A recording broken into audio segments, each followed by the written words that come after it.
அருட்பெருஞ்சோதி அருட்பெருஞ்சோதி தனிப்பெரும் கருணை அருட்பெருஞ்சோதி. எல்லா உயிர்களும் இன்புற்று வாழ்க, வள்ளல் மலரடி வாழ்க வாழ்க, கொல்லா விரதம் குவளையெல்லாம் ஓங்குக, நல்லோர் நினைத்த நலம்பெறுக, நன்றி நினைத்த எல்லோரும் வாழ்க இசைந்து. உலக மக்களே, அறிவார்ந்த அன்பர்களே, ஆன்மநேய ஒருமைப்பாடுடைய அன்பர்களே, வல்லப்பம்மா நம் கருளிய திருவற்பாவிலிருந்து நமது பிள்ளை பெருமான் அவர்கள் இந்த பூலோகத்திற்கு ஒரு தாயின் வழியாக அறிவிக்க உற்று சென்னையிலே 33 ஆண்டுகள் அங்கே தோன்றி துணையான காலகட்டங்களில் 16 ஆண்டுகள் வரையிலும் வல்லப்பம்மாவுடைய நிலை என்ன என்பதை திருவற்பாவிலே நமக்கு அருளிய பாடல்களில் இருந்து 1ஆம் திருமுறை 2ஆம் திருமுறை பாடல்களுடைய விளக்கங்களை பார்த்து கொண்டிருக்கிறோம். வல்லப்பம்மான் அவர்கள் வருகை கூட்டுவதற்கு காரணம், ஏற்கனவே பிரபஞ்சத்தில் தோன்றிய 4 யுகங்களிலுமே கிரேத யுகம், திரேத யுகம், துவார யுகம், கலியுகம் முடிந்து விட்டது. 1900 ஆண்டுகளிலே முடிந்து விட்டது என்பதை நமது இறைவன் தெளிவாக நமக்கு அருளியிருக்கிறார்கள். அப்போ இந்த 4 யுகங்களிலுமே தோன்றிய சமயங்கள், மதங்கள், மார்க்கங்களும் முடிந்து விட்டது. ஒவ்வொரு காலகட்டத்திற்கும், அதாவது ஒவ்வொரு யுகத்திற்கும் ஆயுள் காலம் உண்டு. அந்த ஆயுள் காலம் முடிந்தவுடனே அந்த யுகத்தில் தோன்றிய சமயங்களும், மதங்களும், மார்க்கங்களும் அழிந்துவிடும். உதாரணத்திற்காக கிரேத யுகம் 17,28,000 வருடங்கள். அந்த 17,28,000 வருடங்களில் அந்த யுகத்தில் தோன்றிய சமயங்களும் மார்க்கங்களும் அழிந்துவிட்டது. மதங்கள் என்பது கலியுகத்தினுடைய இறுதி கட்டத்தில் தான் தோன்றியது என்பதை இங்கே நான் குறிப்பிட கடமைப்பட்டிருக்கிறேன். அப்போ கிரேத யுகத்தில் தோன்றிய கலங்க மார்க்கம், அந்த கலங்க மார்க்கம் அழிந்துவிட்டது. யுகம் முடிந்தவுடனே அந்த மார்க்கம் அழிந்துவிடும். அதுபோல திரேத யுகத்தில் தோன்றிய திராவக மார்க்கம், அந்த மார்க்கமும் அந்த யுகம் அழிந்தவுடனே அந்த மார்க்கமும் அழிந்துவிடும். அடுத்த யுகத்திற்கு அது தொடராது. அதே போல துவார யுகத்தில் தோன்றிய நவநீத மார்க்கம், அந்த யுகம் முடிந்தவுடனே, அந்த யுகத்தினுடைய இறுதி கட்டத்தில் போரெல்லாம் முடிந்தவுடனே கிருஷ்ணனும் ஆண்டு போகிறான். அப்போ அவன் காலத்தில் 8,64,000 வருடங்கள் துவார யுகம். அந்த யுகங்கள் அந்த வருடத்தில் முடிந்துவிடும்.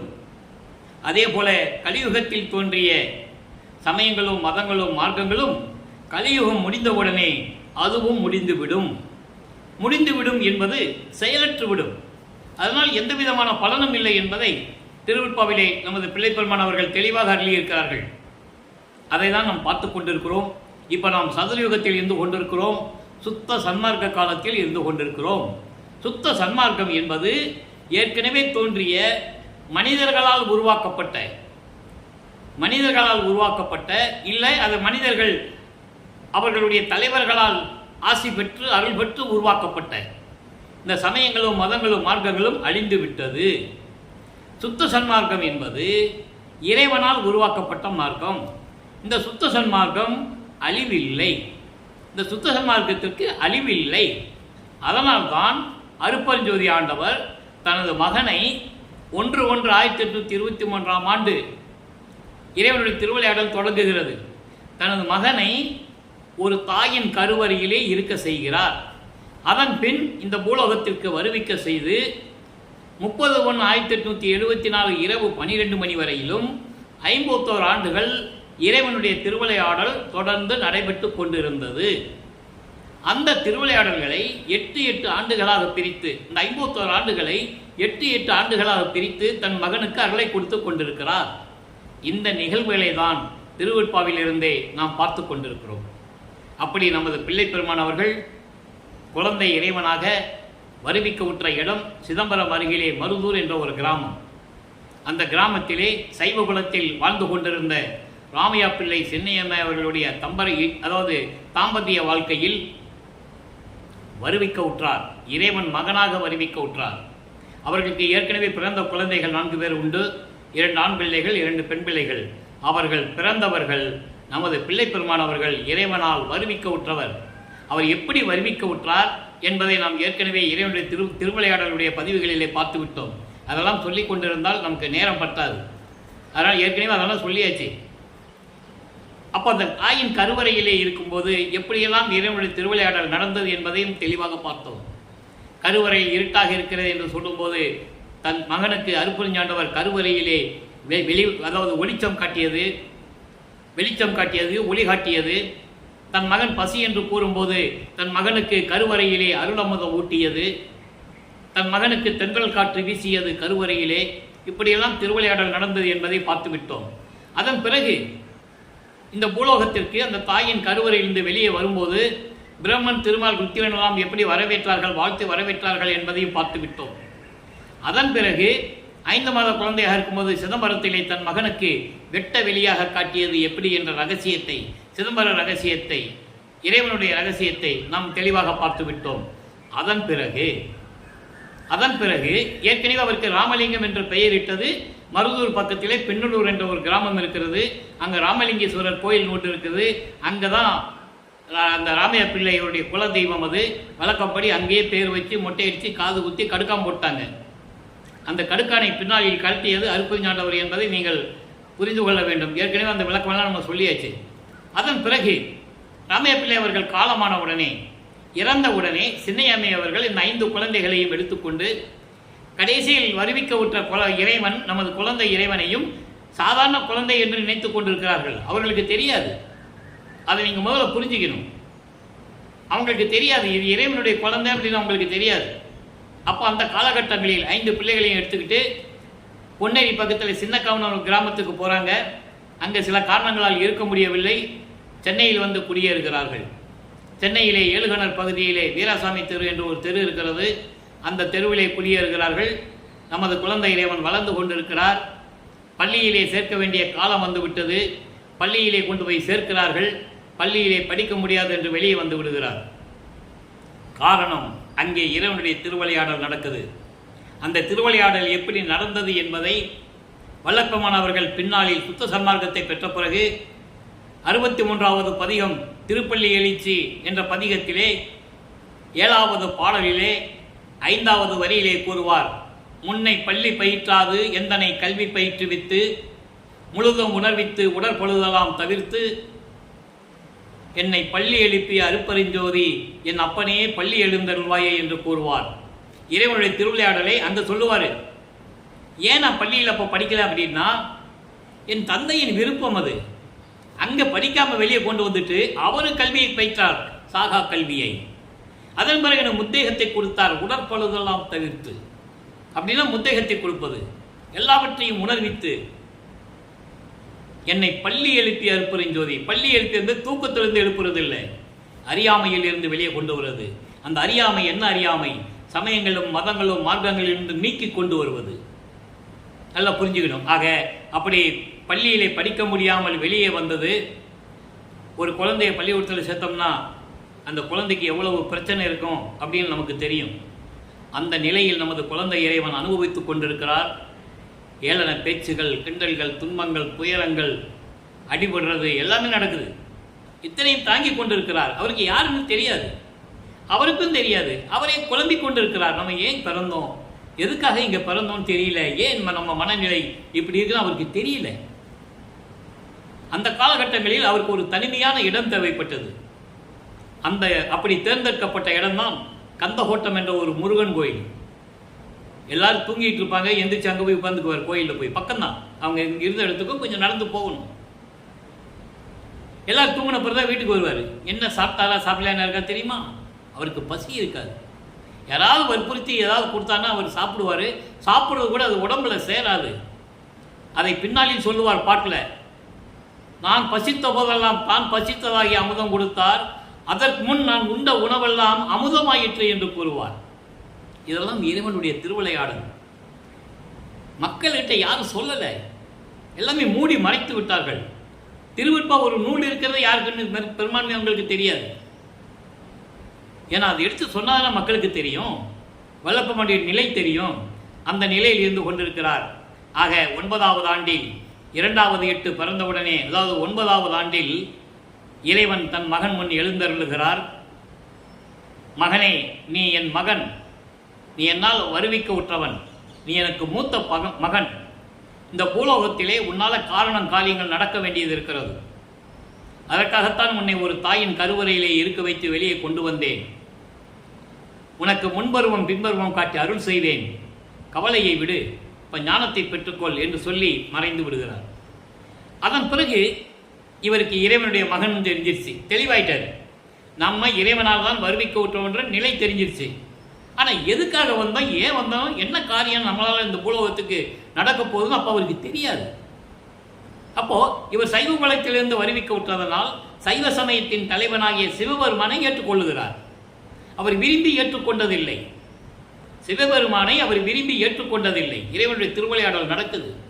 ஏன்னா சைவ சமயத்தின் தலைவன் ஆக சிவபெருமானை ஏற்றுக்கொண்டு சைவ சமயத்தின் அடையாளமாகிய திருநூரை பூசிக்கொண்டு உத்திராட்சமணியை கழுத்தில் மாட்டிக்கொண்டு வெள்ளாடையுடன் நமச்சிவாயா, ஓம் சிவாயா, சிவாய நம என்று சொல்லி கிரியை, சரியை, யோகம் என்ற 12 நிலைகளை பின்பற்றி கொண்டிருக்கிறார். சமயங்களையும் மார்க்கங்களையும் மதங்களையும் சேர்ந்த நெறிகளோடு. நல்லா புரிஞ்சுக்கணும் நீங்க. அதன் பிறகு இது பயனற்றது என்று சொல்லிவிடுவார். சிவாயனமா நமச்சிவாய என்றது பயனற்றது என்று சொல்லிவிடுவார். அதை சொல்றதுக்காகத்தான் தன் மகனை இங்கே இருக்க வைக்கிறார் அருட்பெருஞ்ஜோதி ஆண்டவர். அப்போ பிள்ளைப்பவனார்கள் 9வது ஆண்டிலிருந்து 12 ஆண்டுகளுக்குள் 1ஆம் திருமுறை உருவாகிறது. 1ஆம் திருமுறை 8 பதிகங்கள், 712 பாடல்கள். அதிலே திருவருள் முறையிடும் வடிவடை மாணிக்க மாலையும் நாம் அருட்பெருஞ்ஜோதி ஆண்டவருடைய திருவிளையாடல் என்ற பதிவில் நாம் அதை பதிவு செய்தோம். இப்போ சிவனேச வெண்பா பதிகம் 4 சிவனேச வெண்பாவை பார்த்து கொண்டிருக்கிறோம். இன்னும் நிறைய பாடல்களுடைய விளக்கம் தர வேண்டியிருக்கிறது. 3 ஆண்டுகள் நாம் காத்திருக்க வேண்டியிருக்கிறது. ஏற்கனவே 5 ஆண்டுகளாக நான் யூடியூப்பில் பேசிகிட்டு இருக்கேன் திருவுருப்பா விளக்கங்களை பற்றி. ஆக இந்த இதுவரைக்கும் 51 பாடல்களை பார்த்துருக்கிறோம் சிவனேச வெண்பா. அது மொத்தம் 100 பாடல்களை கொண்டது. இன்னைக்கு 52வது பாடல். முன் மனத்தில் சுந்தரரை முன் வலிவில் கொண்டது போல என் மனத்தில் நீ வந்திடாவிடினும் நின் கணத்தில் ஒன்றும் ஒரு கணம் வந்து உற்று அலைக்கில் செய்ததன்றி இன்றும் ஒரு மனம் செய்வேன். இது பாடல். அதாவது ஒரு காலத்தில் நீ சுந்தரனுக்கு திருமணம் பண்ணி வச்ச, நீ தான் எழில் அந்த பறவை நாச்சியாரை நீ கொண்டு போய் சுந்தரன்கிட்ட சேர்த்து அவனுக்கும் பறவை நாச்சியாருக்கும் நீ திருமணம் செய்து வச்ச. சரியா? அவன் திருமணத்துக்கு போன, ஆசீர்வாதம் பண்ணேன். ஆனால் எனக்கென்று ஒரு திருமணம் நடக்கும்போது நீ வராட்டாலும் பரவாயில்லை, நீ வராட்டாலும் பரவாயில்லை, என் மீது கருணை காட்டி ஒரு நிமிடம் வந்து என்னிடம் வந்து மகனே நீ திருமணம் செய்து கொள் என்று நீ சொன்னால் இப்பொழுதே நான் திருமணம் செய்து கொள்ளுவேன் என்ற நிலையை இறைவனிடம் கூறுகிறார். இதற்கு காரணம் அவருக்கு ஒரு ஆதங்கம். எல்லாருக்கும் அருள் செய்தவன், இந்த பிரபஞ்சத்தில் தோன்றிய முனிவர்களுக்கும் ரிஷிகளுக்கும் சமய புறவர்களுக்கும் எல்லாருக்கும் அருள் செய்தவன் அவருடைய மகன் என்று என்னை கூறிவிட்டு, அவர்களும் அடியார்கள், இறைவனுடைய மகன்கள் கிடையாது. ரிஷிகளும் முனிவர்களும் தவம் இருந்து பெற்ற தவத்தால் பெற்ற உருவானவர்கள். அதே மாதிரி சமயக்குறவர்கள் இறைவனுடைய மகன்கள் கிடையாது. அவர்கள் ஏற்கனவே பிறந்து இறைவன் அவர்களால் ஒரு காரியமாக வேண்டியது என்பதற்காக செய்தவர். ஆனால் வள்ளற்பெருமான் அப்படி அல்ல. தன் மகனை அவர் விரும்பி உலகத்துக்கு கொண்டு வந்தவர். அப்போ நீ வந்து மகனே நீ திருமணம் செய்து கொள் என்று ஒரு நிமிஷம் சொன்னா போதும், நான் உடனே திருமணம் செய்து கொள்ளுவேன் என்ற நிலையில் இந்த பாடலை நமக்கு அருளி இருக்கிறார்கள். இப்போ இந்த ஆண்டுகள் முடிந்தவுடனே 13வது ஆண்டில் தொடக்கத்தில் ஞானத்தை பெற்றுக்கொண்டார் இறைவனிடந்து. அதை பெற்ற பிறகு அவர் குடியிருந்த பகுதியிலிருந்து நமது குழந்தை இறைவன் கால் வலிக்க திருவொற்றியூர் நடந்து செல்லுகிறார். ஒற்றியூர் தியாகராஜனை பற்றி பாடுகிறார், முறையீடு செய்கிறார். எந்த விதமான பலனும் இல்லை. அதன் பிறகு திருமுல்லை வாயில் செல்லுகிறார். அங்கே இருக்கின்ற சிவபெருமான் பெயர் மாசிலாமணி. மாசிலாமணி மாசிலாம் என்று மனம் உருகி பாடுவார். என்னை இந்த பூலோகத்துக்கு வருவிக்க செய்துவிட்டு இந்த இளம் வயதிலே என்னை இந்த பாடுபடுத்துகிறாய், மகன் என்று வேற கூறி சென்று விட்டாய், நீ எப்போது வந்து அருளை கொடுப்பாய், உன்னை தேடி வருகிறேன், என்ன மகனே எப்படி இருக்கிறாய், நடந்து வந்திருக்கிறாயே, கால் வலிக்கிறதா என்று கூட கேட்பதில்லை, ஊமையாக நின்று கொண்டிருக்கிறாயே என்றெல்லாம் கேட்பார். அதன் பிறகு திருவள்ளித்தாயம் செல்லுவார். அங்கே இருக்கிறவனை பற்றி பாடுவார். அங்கேயும் சிவபெருமான் முன்னொரு காலத்தில் திருவிளையாடல் செய்திருக்கிறார். எனவே அங்கேயும் போய் பாடுவார். எந்த விதமான பலனும் இல்லை. அங்கே தான் சொல்லுவார், பெற்ற மகனை தெருவில் விட்டு விட்டானே என்று இந்த உலகம் உன்னை பழிக்கும், உன்னை இழிவாக பேசும், அதற்காகத்தான் நான் வருத்தப்படுகிறேன். கால் வலிக்க நடந்து வந்திருக்கிறேன், என்னால் முடியவில்லை.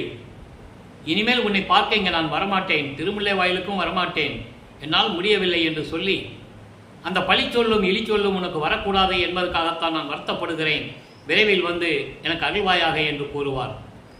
அதன் பின் திருமுல்லை வாயிலுக்கும் திருவள்ளிவாயத்துக்கும் செல்ல மாட்டார், திருவொற்றியூரிலேயே இருந்து தியாகராஜனை வழிபடுவார். அப்போது இந்த மனம் திருவொற்றியூருக்கு போக சொல்லும், அதாவது இறைவன் மனதை தூண்டி விடுகிறார். அப்போ அந்த மனதை இவர் தன்னுடன் வருமாறு கூப்பிடுகிறார். அதான் நெஞ்சு அறை கூவல் என்ற பதிகத்திலே 2ஆம் திருமுறையிலிருந்து பார்த்து கொண்டிருக்கிறோம். இந்த காலகட்டங்களில் 2ஆம் திருமுறை உருவாகிறது. 113 பதிகங்கள், 1207 பாடல்கள், இதுவரை 34 பதிகங்களை பார்த்திருக்கிறோம். 35வது பதிகம் நெஞ்சு அறை கூவல் என்ற பதிகத்திலே 9வது பாடலை பார்க்க போகிறோம். நல்லா கவனிங்க. மனசு தன்னோடு கூப்பிடுவார், எப்படிப்பட்ட இறைவனை பார்க்க போகிறோன்னு சொல்லி கூப்பிடுவார். அந்த நிலையை நாம் பார்க்கிறோம். முதல் பாடல், அதன் பின் விளக்கம். குணம் குலம் கொள், குலம் குலம் கொள் கண்ணினார் குற்றமே செய்யினும் குணமென்றே அதை கொண்டு அருள் புரிவார். உளம் கொள் அன்பர்தமும் உள்ளகத்து இருப்பார். ஒற்றியோரிடம் பற்றிய புனிதர் களங்கொள் கண்டர் என் தோழர் கங்காளர் கல்லை வில்ல எனக் கண்டவர், கல்லை வில் எனக் கண்டவர் அவர்தம் வளங்கொள் கோயிலுக்கு திருமெழுகு இடுவோம் வாழ்கனி உடன் வருதி என் மனனே என்று கூறுவார். இப்போ இந்த பாட்டலை விளக்கம் பாருங்க. குலம் கொள் அப்படின்னா நெற்றிக்கண் உடைய இறைவன். நெற்றிக்கண் உடைய இறைவன் குற்றமே செய்தாலும் அதையெல்லாம் குணமாக கொண்டு மன்னித்து அருளக்கூடிய இறைவன், உள்ளத்தில் நினைத்து கொண்டிருக்கின்றவர்களுக்கு அருளை கொடுக்கக்கூடிய இறைவன், அவர்கள் உள்ளத்தில் இருக்கக்கூடிய இறைவன், திருவொற்றியூரிலே வாழுகின்ற புனிதமான இறைவன். அரக்கர்களெல்லாம் தேவர்களை துன்புறுத்தும் போது பல போர்களை செய்து வெற்றி கண்டவர். அதே போல பார்க்கடலிலே அமுதமாக கடையும் போது, அமுதம் வரும்போது அந்த பாம்பு ஒரு அரக்கன், அவன் அந்த அமுதத்திலே விஷத்தை உமிழ்கிறான். தேவர்கள் என்ன செய்வதென்று தெரியாமல் இருந்து கொண்டிருக்கும் போது அந்த விஷத்தை மட்டும் அமுதத்தில் இருந்து அந்த விஷத்தை மட்டும் எடுத்து தான் உண்டு கழுத்திலே நிறுத்தி கொண்டவன். களங்கொள் கண்டர் என்று கூறுவார். மிடற்றார் என்று சொல்லுவார். கருமை மிடற்றார் என்று சொல்லுவார். விஷத்தை உண்டதனால் அவர் கழுத்து நீளமாக இருக்கிறது, நீல நிறத்தில் இருக்கிறது.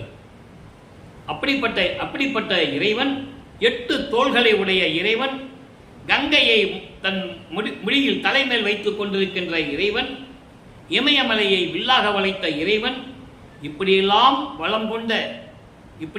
இறைவன் வளம் கொண்ட, அதாவது இயற்கை எழில் சூழ்ந்த, நீர்நிலைகள் நிறைந்த, அழகாக விலகிக் கொண்டிருக்கின்ற திருவொற்றியூரிலே இருக்கின்ற இறைவனுடைய கோயிலுக்கு நாம் சென்று விளக்கு இடுவோம், விளக்கு போடுவோம், இறைவனை வாழ்த்தி வணங்குவோம்.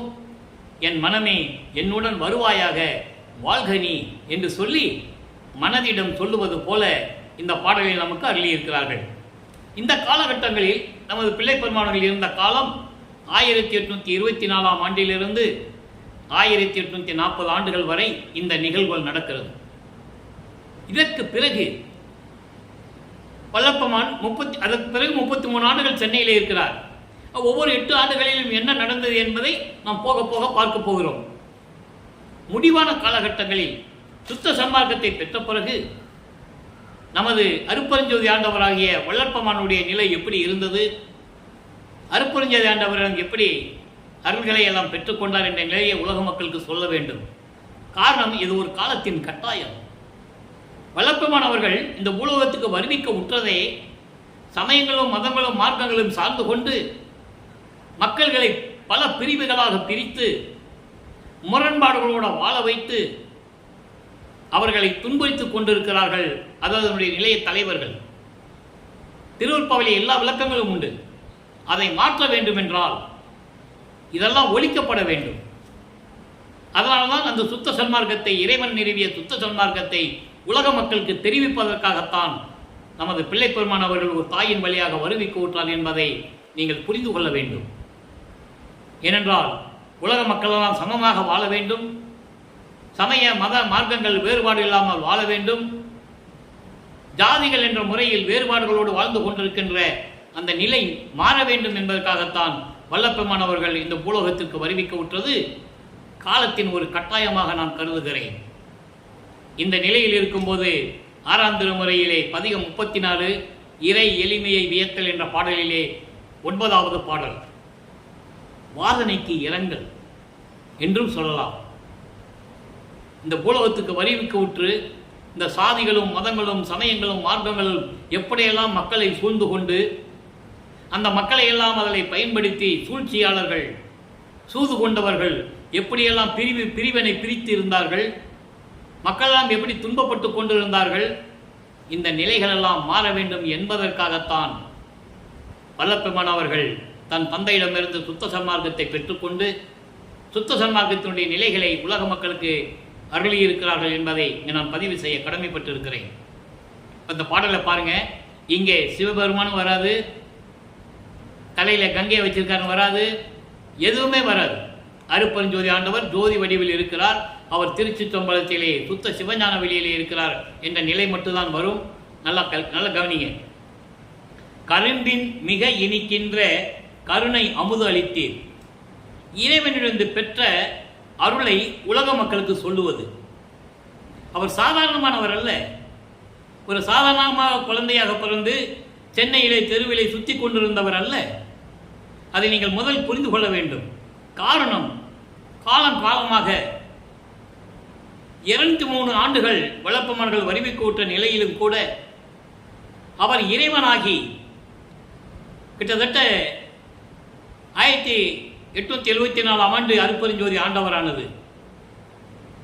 கிட்டத்தட்ட 153 ஆண்டுகள் ஆகிய நிலையிலும் கூட அவருடைய இறைத்தன்மையை, கடவுளின் மகன் என்ற நிலையை, அவர்தான் இந்த பிரபஞ்சத்தை இயக்கிக் கொண்டிருக்கிறார் என்ற நிலையை, உலக மக்களை எந்த பயதமின்றி வாழ வைக்க வேண்டும் என்ற நிலையில் இருக்க கொண்டிருந்த இறைவனை யாரும் மக்களிடம் சொல்லவில்லை.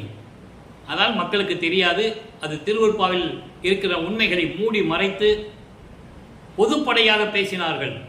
வல்லபெருமானை பற்றி மனிதனாக பிறந்தார் என்றும், திருவொற்றியூரிலே தெருவிலே தெரிந்து கொண்டிருந்தார் என்றும், அதன் பிறகு சென்னையை விட்டு இங்கே வந்தார் என்றும், அதுக்கு பிறகு கடைசியில் கதவை பூட்டிக்கிட்டு உள்ளே போய் மறைஞ்சு போயிட்டாரு, மறைஞ்சிட்டார் என்றும் இப்படி தான் பேசினார்களே தவிர அவர்கள் காலகட்டங்களில் ஒவ்வொரு காலகட்டத்திலும் 1824ஆம் ஆண்டிலிருந்து 1840 ஆண்டுகள் வரை அவருடைய நிலை என்ன, அதன் பிறகு 1856ஆம் ஆண்டிலிருந்து 1874 ஆண்டுகள் வரையிலும் அவருடைய நிலை என்ன, இந்த நிலைகளெல்லாம் உலக மக்களுக்கு தெரிய வைக்க வேண்டும்.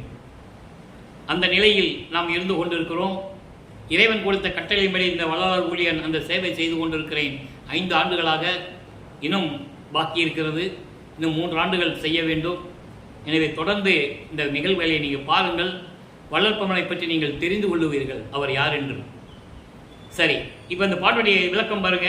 கரும்பின் மிக இனிக்கின்ற கருணை அமுது அளித்தீர், கண் அணையீர், கனகசபை கருதிய சிற்றபை முன் துரும்பின் மிக சிறியேன் நான் அன்று நின்று துயர்ந்தேன். எவ்வளவு பிரபஞ்சத்தின் உண்மையை இந்த பாடலிலே கூறியிருக்கிறார் என்பதை நீங்கள் புரிந்து கொள்ள வேண்டும். துயரேல் எல்லையிட்டீர் துரையே, துயரேல் எல்லையிட்டீர் துரையே, அவ்வெல்லை எல்லை, அந்த எல்லை விரும்புகிற ஆயிற்று. இதுதான் தருணம். இந்த தருணம் விரைந்த அருள் வேண்டும் என விளம்பி நின்றேன். அடியேன் பெரும் பிழைகள் அனைத்தையும் பொறுத்து அருளி இந்நாள் பெரிது அளித்தீர். அருள் பெருமை பெற்றவரில் பெரிதே. இது பாடல். இந்த பாடலை விளக்கம் பாருங்க. இந்த நிகழ்வுகளெல்லாம் நடக்கும்போது நமது பிள்ளைப்பெருமான் அவர்கள் தர்மசாலையில் இருந்து கொண்டிருக்கிறார் என்பதை இங்கே நான் பதிவு செய்ய கடமைப்பட்டிருக்கிறேன். ஏன்னா தர்மசாலை இருக்கும்போது தான் அடிக்கடி போயிட்டு வந்துடுவார். அங்கே இருக்கிறவங்க என்ன சொல்லுவாங்க, எங்கே போகிறாரு, சுத்த சிவஞான வெளிக்கு போடுவார். ஒரு நொடியில் அண்டங்களை கடந்து செல்லக்கூடியவர், ஒரு நொடியில் பல உருவங்களில் பல இடங்களில் இருக்கக்கூடியவர் இறைவன் அவர். அப்போ அந்த நிலையில் இருக்கும்போது இந்த பாடலை நமக்கு அருளி இருக்கிறார்கள். கரும்பின் மிக இனிக்கின்ற கருணை அமுதளித்தீர். கரும்பு சாறை விட மிக இனிப்பாக இருக்கின்ற கருணை அமுது எனக்கு கொடுத்தீர். அந்த கருணை அமுது என்பது தயவும் கருணையும் கொண்ட சுத்த சன்மார்க்கம். சுத்த சன்மார்க்கத்தை எனக்கு கொடுத்தீர், கண் அணையீர். என் கண் போன்றவர், என் கண் போன்றவர். கனகசபை, கனகசபை என்பது பொற்சபை. பொற்சபையும் சிற்சபையும் எப்போது நான் காணப்போகிறேனோ என்று நான் அன்று ஒரு காலத்தில் வருந்தி கொண்டிருந்தேன். ஏன்னா இவருக்கு 33 ஆண்டுகள் சென்னையில் இருந்தது ஒரு திருவிளையாடல், இறைவனுடைய திருவிளையாடல். 4/8 முடிஞ்சிச்சு, 4/8 32. அதன் பிறகு இறைவன் ஆட்கொண்டு சுத்த சன்மார்க்கத்தை கொடுத்து, சாகா கல்வியை கொடுத்து, நீ பூலோகத்துக்கு போயிட்டு வா மகனே, இன்னும் காலங்கள் இருக்குன்னு சொல்லி பூலோகத்துக்கு திருப்பி அனுப்பிட்டார். திருப்பி அனுப்புறதுதான் அங்கே கருங்குழியில் 9 ஆண்டுகள் உறைவிடமாக கொண்டுள்ளார். அதன் பிறகு தர்மசாலையிலே 3 ஆண்டுகள், அப்போ மேட்டுக்குப்பத்திலே 3 ஆண்டுகள். அப்போ இவ்வளவு தூரம் செஞ்சுட்டு இன்னும் நமக்கு அருளை கொடுக்கவில்லையே என்று அன்றொரு காலத்தில் நான் பொற்சபை சிற்றவை கூடிய உன்னுடைய சத்தியஞான சபையில் இருந்து கொண்டு நான் வரிந்து கொண்டிருந்தேன். அப்ப நீ என்ன சொன்ன? காலம் இருக்கிறது மகனே என்று நீ சொன்ன. அதான் சொல்றாரு, துயரேல் எல்லையிட்டீர் துரையே. மகனே, வருத்தப்படாத மகனே, இன்னும் காலங்கள் இருக்கிறது, இன்னும் காலம் இருக்கிறது, நீ கவலைப்படாதே. காலம் வரும்போது உனக்கு எல்லாமே கிடைக்கும், இன்னும் ஆண்டுகள் இருக்கிறது என்று சொல்லி சமாதானப்படுத்தின. இப்போ அந்த ஆண்டுகள் முடிந்து விட்டது. ஒரு எல்லையை வரையறுத்து கொடுத்தாய். அந்த எல்லை இப்போ முடிவடை நிலையில் இருக்கிறது, முடிவடைந்து விட்டது. அதனால் இதுதான் நல்ல நேரம். இந்த நேரத்தில் நீ என்ன பண்ணணும்? பூலோகத்துக்கு எனக்கு நீ அருளை கொடுக்க வேண்டும். தெளிவா சொல்றேன். துயரேல் எல்லையிட்டீர் துரையே. அந்த எல்லை விரும்புறாயிற்று, முடிஞ்சிருச்சு.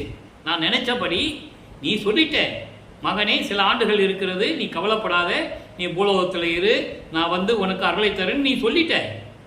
நான் காத்து கொண்டிருக்கிறேன். அந்த எல்லை முடிவடைந்து விட்டது, நான் நினைத்தபடி முடிவடைந்து விட்டது.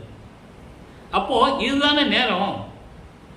இந்த தருணம் நீ விரைந்து எனக்கு அருள் செய்ய வேண்டும், நீ அருள் செய்ய வேண்டும் என்று நான் சொல்லிக்கொண்டு புலம்பிக் கொண்டு நான் நின்று கொண்டிருக்கிறேன். அடியேன் பெரும் பிழைகள் அத்தனையும் பொறுத்தருளி. எப்படி சொல்ற பாருங்க, என்ன பிழைகள் செஞ்சார் அவரு, என்ன தப்பு செய்ய போறாரு? அவர் செய்தது அவர் அறியாமலேயே இறைவனுடைய திருவிளையாடலால் சென்னையிலே சமயங்களை சார்ந்து கொண்டிருந்தார். மார்க்கங்களிலும் மதங்களிலும் சொல்லப்பட்ட நெறிமுறைகளை பின்பற்றி கொண்டிருந்தார். நல்லா புரிஞ்சுக்கணும் நீங்க. அந்த பிழைகளை எல்லாம் பொறுத்து, அப்படிப்பட்ட பிழைகளை எல்லாம் பொறுத்தருளி மன்னித்து இந்நாள் இப்பொழுது பெரிது அளித்தீர், பெரிது அளித்தீர். இதை சொல்லும் போதே வல்லப்பமானவர்கள் 1870ஆம் ஆண்டு இருந்து கொண்டிருக்கிறார்கள். எங்கே? தர்மசாலையிலே. பெரிது அளித்தீர் என்பது எல்லா அருளையும் எனக்கு கொடுத்து விட்டீர். எல்லா அருளும் என்பது சுத்த சன்மார்க்கத்தை கொடுத்தது, சாகா கல்வியை கொடுத்தது, முத்தேகத்தை கொடுத்தது, ஏமசித்தியை கொடுத்தது, தத்துவங்களை வென்று, அதாவது தத்துவங்களை நிக்கிரம் செய்தல், அந்த நிலையை கொடுத்தது. நிக்கிரம் செய்தல் என்பது தத்துவங்களை கடப்பது. 36 தத்துவங்கள் அழகாக சொல்லுவார் அருட்பெருஞ்சோதி அகவல் பாடலிலே.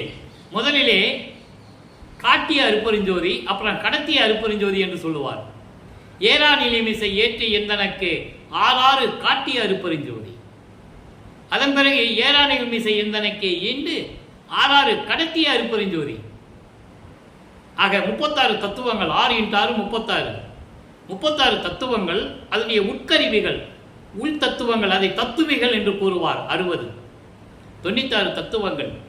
இந்த 36 தத்துவங்களை தான் 3ஆக பிரித்து பிரம்மனுக்கும் திருமாலுக்கும் ருத்திரனுக்கும் கொடுத்தது. பிரம்மாளுக்கு கொடுத்தது ஆன்ம தத்துவம் 24, திருமாலுக்கு கொடுத்தது வித்யா தத்துவம் 7, ருத்திரனுக்கு கொடுத்தது ஈஸ்வர தத்துவம் 5. இப்படி 36. இது நிறைய விளக்கங்கள் இருக்குது. நம்ம ஏற்கனவே விளக்கங்கள் சொல்லிட்டோம். இப்போ நமக்கு நேரம் கிடையாது, குறிப்பிட்டு சொல்லுகிறேன், அவ்வளவுதான். 60 தத்துவிகளை மகேஸ்வரனுக்கும் சதாசிவனுக்கும் பிரித்து கொடுத்தது. ஆக ஒன்றுக்கு ஒன்று தொடர்பு உடையது. ஒன்றுக்கு ஒன்று தொடர்பு உடையது. ஆக இந்த நிலையில் இருந்து கொண்டு எல்லாமே எனக்கு கொடுத்து விட்டீர், பெரிது அளித்தீர், எல்லாமே எனக்கு கொடுத்துட்டீங்க, அருள் பெருமை பெற்றவரில் பெரிதே.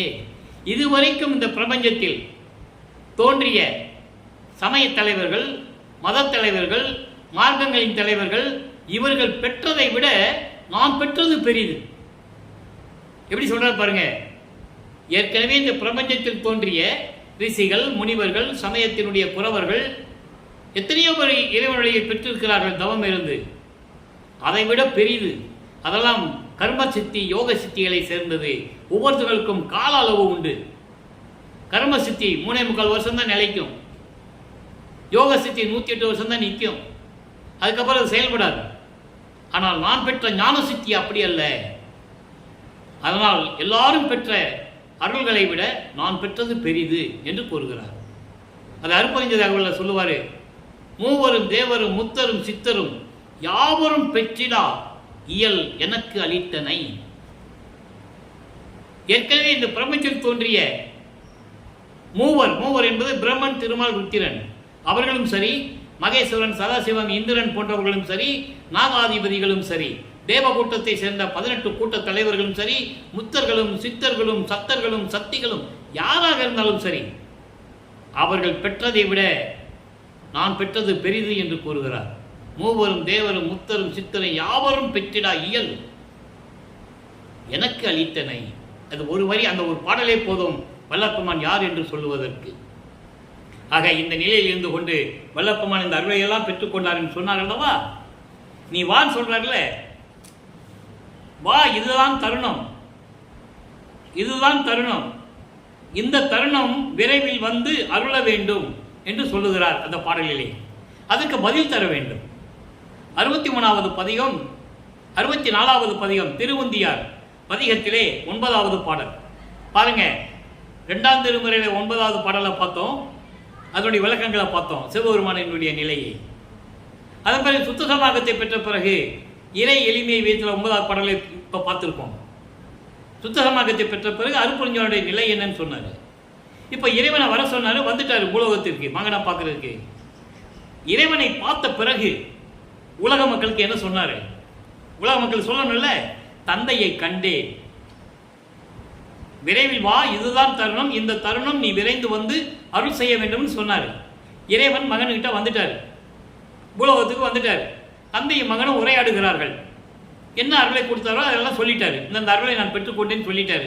எல்லா அருளையும் கொடுத்துட்டேன், எல்லா அருள் பெற்றவர்களோட நான் பெற்றதான் பெரிதுன்னு சொல்லிட்டாருல. அப்போ இறைவனுக்கும் இவருக்கும் என்ன உரையாடல் நடந்தது? இறைவனை எப்படி பார்த்தார்? தந்தையை கண்டேன், நான் சாகா வரம் பெற்றேன். அதான் அந்த பாடலில் பெரிதும் அளித்தீர் என்று சொல்லுவார். பெரிதும் அளித்தீர், பெரிதும் அளித்தீர்னா என்னென்ன அடங்கிச்சுன்னு இங்கே சொல்றாரு. அதனால தான் நான் முதல்ல உங்களுக்கு இந்த விளக்கம் சொன்னேன். சாகா கல்வி, ஏம சித்தி, இந்த இதெல்லாம் விஷயங்கள்லாம் சொன்னேன். தந்தையை கண்டேன், நான் என் அப்பாவை வர சொன்னேன், வந்துட்டாரு, நான் பார்த்துட்டேன், எங்கள் அப்பாவை அற்பஞானவரை பார்த்துட்டேன். சாகா வரம் பெற்றேன், சிந்தை கழித்தேன், உள்ள மகிழ்ந்தேன், பேரின்பமாக இருந்தேன் என்று உந்திப்பற. இந்த உந்திப்பறக்கு ஒரு சின்ன விளக்கம் தர வேண்டியிருக்கிறது. ஏற்கனவே நான் விளக்கம் கொடுத்துருக்கிறேன் நம்ம யூடியூப்ல. இன்னைக்கு அந்த பாடல் வந்ததுனால ஒரு சிறிய விளக்கம்.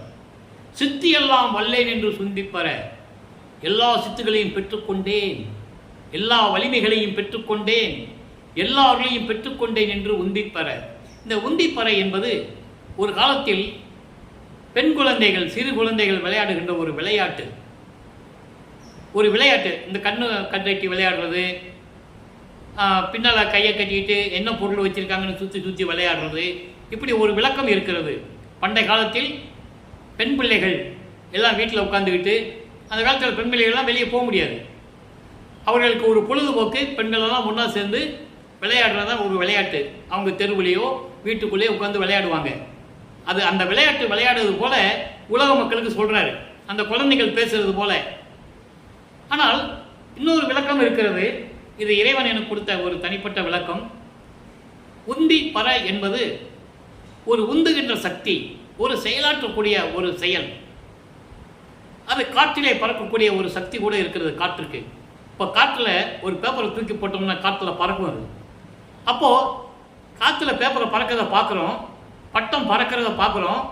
அப்போ காற்றுக்கு ஒரு உந்துர சக்தி இருக்கு இல்லையா? அந்த சக்தியிடம் சொல்லுவது போல இந்த பாடல் அமைந்திருக்கிறது என்று நான் கருதுகிறேன். இறைவன் கொடுத்த விளக்கம் சொல்றாரு, நான் தந்தையை கண்டேன், சிந்தை மகிழ்ந்து கொண்டிருக்கிறேன், சாகா வரம் பெற்றேன் என்று நீ உலகம் முழுவதும் போய் சொல்லு, இந்த பிரபஞ்சத்தில் போய் சொல்லு அப்படின்னு சொல்லுவது போல இந்த பாடலில் நமக்கு அருளியிருக்கிறார்கள். ஆக இறைவனை பார்த்தது, இறைவனிடம் தன் தந்தையிடம், அருட்பெருஞ்சோதி ஆண்டவரிடம், அவர்தான் தந்தை அவருக்கு. அது மக்களுக்கு தெரியாது, சொன்னாதான் தெரியும். அவருக்கே தெரியாது அவர் யார் என்று 9 ஆண்டுகள் வரை. ஆண்டாறு 3 ஆண்டில் ஆட்கொண்ட அருள்கடலே என்று கூறுவார். ஆண்டாறு 3 ஆண்டு என்பது 6 + 3 9. 6ஓடு 3வது ஆண்டிலே என்னை ஆண்ட கருணையின் கடலே என்று சொல்லுவார். 6 + 3. பல இடங்களில் அதை வல்லப்பமணர் குறிப்பிட்டிருக்கிறார், இறைவன் தன்னை ஆட்கொண்டதை. மக்கள் இதை சொல்லணும். எதுக்காக இவர் பூலோகத்துக்கு வந்தார், இறைவன் எப்படி ஆட்கொண்டாரு, அப்போ வல்லப்பமனுடைய நிலை என்ன? வல்லப்பமன் அந்த பெயர் வள்ளலார் என்ற பெயர் மக்களால் அழைக்கப்பட்டது. அன்போடு திரு அருட்பிரகாஷ் வள்ளலார் என்று மக்கள் அவரை அழைத்தார்கள். இறைவன் தன் மகனுக்கு இட்ட பெயர் செல்வப்பிள்ளை. செல்வம் + பிள்ளை, செல்வப்பிள்ளை. அதனால தான் நான் பெரும்பாலும் அவரை பிள்ளை பெருமான் என்று கூறுவதுண்டு. உலகியலிலே விட்ட பெயர் ராமலிங்கம். சரியா? இப்போ இந்த நிலையில் இருக்கும்போது இறைவனுடைய மகன் என்ற நிலை உங்கள் மனதில் நிற்க வேண்டும். வள்ளலார்னு சொன்ன உடனே இறைவனுடைய மகன் நீங்க நினைச்சுக்கணும். நினைக்கிறது என்ன? அவர்தான் மகன். நீங்கள் உள்ளத்தில் பதிய வைக்க வேண்டும். அவர் சாதாரண ஆள் இல்லை. எவ்வளவோ புராணங்கள், சைவ சமயத்திலும் சரி, வைஷ்ணவ சமயத்திலும் சரி, மற்ற சமயங்களிலும் மார்க்கங்களில் நிறைய புராணங்கள் உண்டு. எல்லாம் மக்கள்கிட்ட சொன்னாங்க. திருவாரூரை பற்றி சொல்லவே இல்லை, திருவருப்பா பற்றி சொல்லலை, சொல்ல முடியல அவங்களால. எங்கென்றால் அங்கே அவளை சமயங்களும் மதங்களும் மார்க்கங்களும் சனாதனமும் தடுத்து விட்டது. அதனால் அவர்கள் சொல்லவில்லை. அதை முறியடிக்க வேண்டும் என்பதற்காகத்தான் வல்லப்பெருமான் அவர்கள் இந்த பூலோகத்துக்கு வருவிக்க விட்டு திருவருட்பாவை நமக்கு அருளினார்கள் என்பதை நீங்கள் புரிந்து கொள்ள வேண்டும். மக்களெல்லாம் ஒற்றுமையாக வாழ வேண்டும்.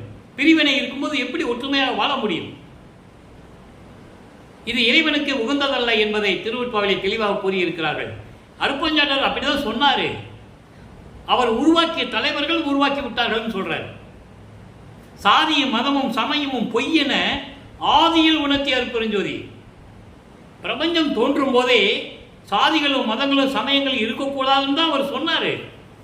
ஆனால் அவர் உருவாக்கிய தலைவர்கள் சிவன், பிரம்மன், திருமால், ருத்திரன் போன்றவர்கள் எல்லாம், மகேஸ்வரன், சதாசிவம் போன்றவர்கள் அந்தந்த காலகட்டங்களில் ஒவ்வொரு பெயர்களில் திருவிளையாடல் எடுத்துக்கொண்டு அதன்படி அந்த பெயர்களை வைத்துக்கொண்டு மக்களிடம் உலாவிக்கொண்டு சமயங்களையும் மதங்களையும் மார்க்கங்களையும் பரப்பி விட்டார்கள். கீழ்ஜாதி மேல் ஜாதிக்காரர்கள் கோயிலுக்குள்ளே போக முடியாது.